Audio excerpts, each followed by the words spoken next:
नमस्कार दोस्तों, स्वागत है आप सभी का हमारे YouTube चैनल में। आज मैं आपको बताऊं आज का मार्केट कैसा रहा, साथ ही में कल कौन कौन से स्टॉक्स में क्या न्यूज़ है। तो चलिए शुरू करते हैं। These are all subject to the market risk. Please consider your financial advisor for further details. This detail are use for the education purpose only and please read all the documents carefully.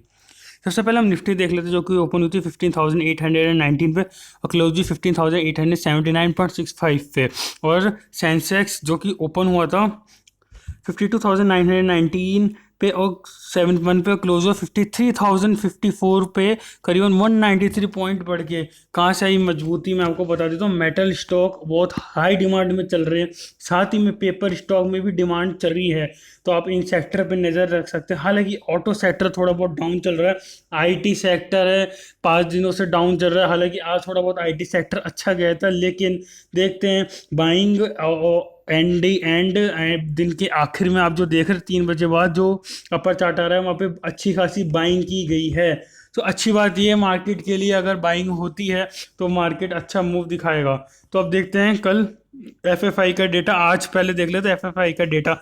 बहुत दिनों बाद FFI ने buying करी है, करीबन 532.94 करोड़ की। लेकिन DII ने 231.80 करोड़ की सेलिंग करी है। इतना मैटर नहीं करता, एफआईआई ने बाइंग करी है तो इसका बहुत अच्छा इंपैक्ट पड़ सकता है मार्केट में, जो आज के तारीख के हिसाब से 7 जुलाई को एनएससी की साइट पे अपलोडेड है। अच्छी बात है एफआई ने बाइंग करी है, और बाइंग करे तो अच्छी खासी है। निफ्टी को 16,000 जाने से कोई नहीं रोक सकता। तो देखते हैं, और सेक्टर्स के आईटी सेक्टर के रिजल्ट आने वाले हैं, तो देखते हैं। सबसे पहले स्टॉक हाई डिलीवरी परसेंटेज देखते हैं। H D F C life में 73.85 हुई, एस बी आई लाइफ में 63.96 हुई, H D F C bank में 63.46 हुई, नेस्ले में 60.07 हुई, एच डी एफ सी में 58.81 हुई, एच सी एल टेक में 58.70। और ये कुछ और कंपनी जिसमें बाइंग चली। तो देखते हैं कल कौन कौन से स्टॉक्स में क्या न्यूज़ है। सबसे पहले हम देख लेंगे टाटा कंसल्टेंसी सर्विसेज।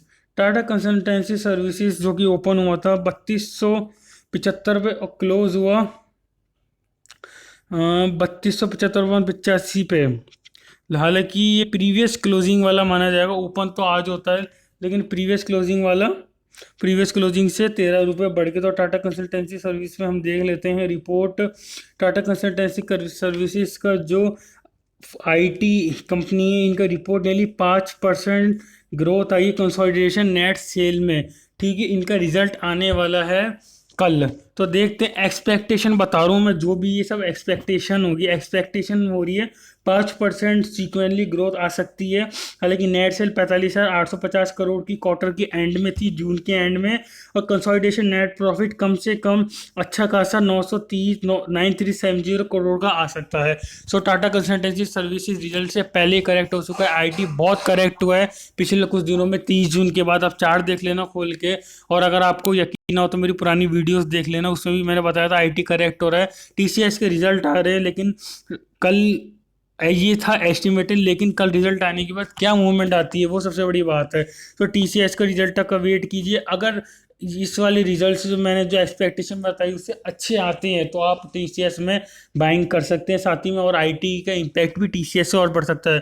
तो अब टीसीएस का रिजल्ट देख के ही निर्णय लीजिए, और अपने फाइनेंशियल एडवाइस से जरूर राय लेके काम कीजिएगा। नेक्स्ट टॉपिक पे चलते हैं, वीआईपी। वीआईपी जो कि ओपन हुआ था 423 पे, क्लोज हुआ 413 पे।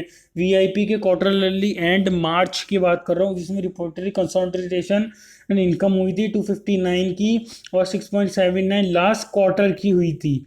तो इनकम हुई थी 242.84 करोड़ की। हालांकि 18.16% डाउन हुआ था पिछले क्वार्टर से, यानी 2020 के मार्च से, और ये 2021 के मार्च में मैंने आपको कंपेयर बताया है। साथ ही में इनके जो प्रमोटर्स के बाद एफएफआई के बाद कम से कम 53.46% की होल्डिंग्स है वीआईपी जैसे स्टॉक्स में। सो जो मिड छोटे ट्रेडर्स होते हैं, मिड ट्रेडर्स होते हैं, आप इन पर ये स्टॉक पे राय करके देख सकते हैं, वॉच लिस्ट में डाल सकते हैं। और इसमें आप ऐसे मत लेना, फाइनेंशियल एडवाइस से राय लेके काम कीजिएगा।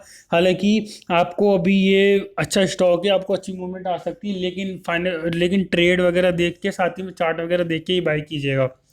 तो नेक्स्ट स्टॉक पे चलते हैं, डॉक्टर रेड्डी। डॉक्टर रेड्डी जो कि ओपन हुआ था 5529 पे, क्लोज हुआ 5553.90 पे।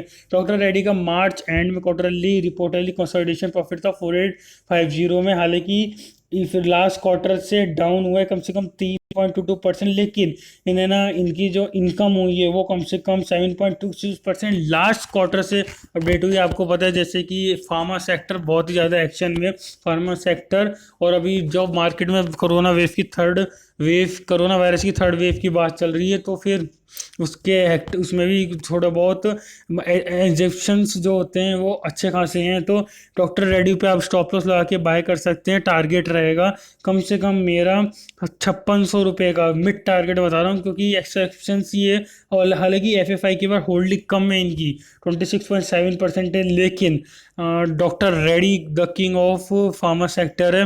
अगर आप है ना लॉन्ग टर्म के लिए रखना चाहते हो तो वेल एंड गुड है। Short term trader stop loss जरूर लगा के काम कीजिएगा डॉक्टर रेड्डी पे, और अपने फाइनेंशियल एडवाइस से जरूर राय लेके काम कीजिएगा। स्टॉक पे चलते हैं टाइटन। टाइटन जो कि ओपन हुआ था कम से कम 1762 पे, क्लोज हुआ 1726.80 पे। इनका जो क्वार्टरली मार्च का एंड था उसमें कंसोलिडेशन इनकम हुई थी 755 करोड़ की, जो कि माइनस में आई थी पिछले क्वार्टर से, ऑब्वियसली बात है। और लास्ट ईयर के क्वार्टर से 58.86% अप हुई थी। कंपनी ने प्रॉफिट आफ्टर टैक्स कम से कम 568 करोड़ का बुक करा। एक्सपेक्टेशन भी अच्छी है टाइटन की एक्सपेक्टेशन भी अच्छी है, और प्रमोटर्स एफएफआई के पास 52.9% के स्टेक्स होल्डिंग है, तो ये अच्छी बात है। तो टाइटन को बाय कर सकते हैं। टारगेट स्टॉप लॉस जरूर लगा के बाय कीजिएगा।